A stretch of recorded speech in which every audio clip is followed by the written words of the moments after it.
quelles sont les intentions de la République islamique. Alors d'abord, les intentions de la République islamique à l'égard de l'État d'Israël.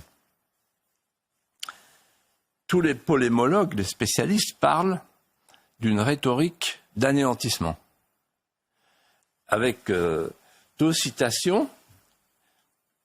La première, elle est du grand chef, qu'on appelle le guide suprême.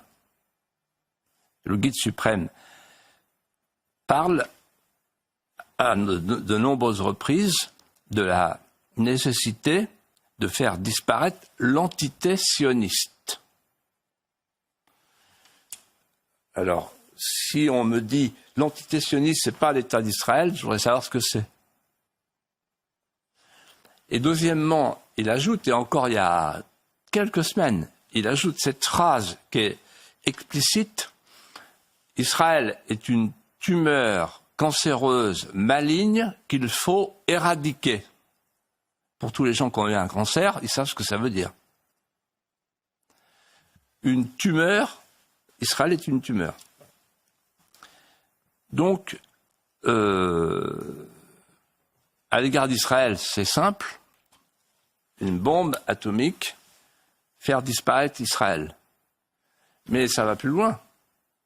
C'est que les cadres de la République islamique s'appellent les gardes de la Révolution.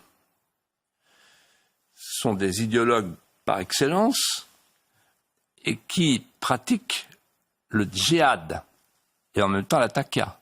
La taqiyya, ça permet de mentir, donc on ne peut pas négocier avec des gens qui pratiquent la taqiyya.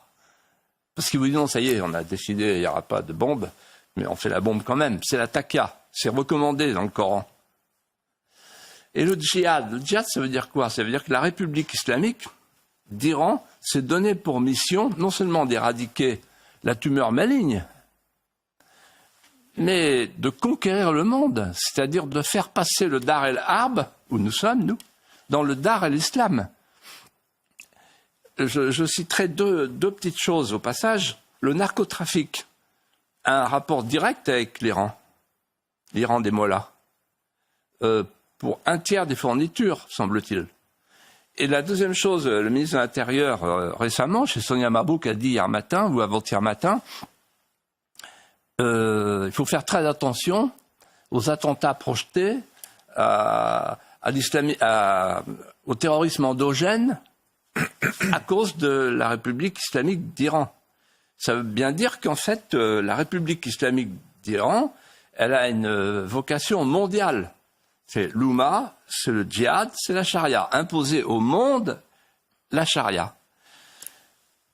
Alors vous conclurez de vous-même. Vous savez, quand j'étais à Sciences Po, je me souviens très très bien qu'on étudiait la question nucléaire, qui était à l'époque assez neuve. Et Max Gallo, le grand historien, nous disait la bombe atomique, c'est la dissuasion. C'est-à-dire que c'est une arme de non-emploi. On dissuade. C'est l'arme du faible au fort. Donc il suffit d'avoir une petite quantité, puisque c'est l'arme du faible au fort. Et il ajoutait, après un long silence, il faut simplement souhaiter que jamais il n'y ait dans le monde un terroriste qui vole une bombe atomique, ou qui la possède, ou qui la fabrique. Parce qu'à ce moment-là, on n'est plus dans la dissuasion. On est dans l'utilisation. Or, nous sommes dans une situation où un régime dont l'ADN est le terrorisme islamiste va posséder la bombe atomique. Donc moi, je ne me pose pas de question du détroit d'Ormuz, je ne me pose pas de question d'accès au pétrole, je ne me pose pas de questions annexes, comme le fait le président de la République. Je dis il y a une question qui est supérieure à toutes les autres. Est-ce qu'on laisse un régime terroriste utiliser dans quelques semaines, dans quelques mois la bombe atomique ?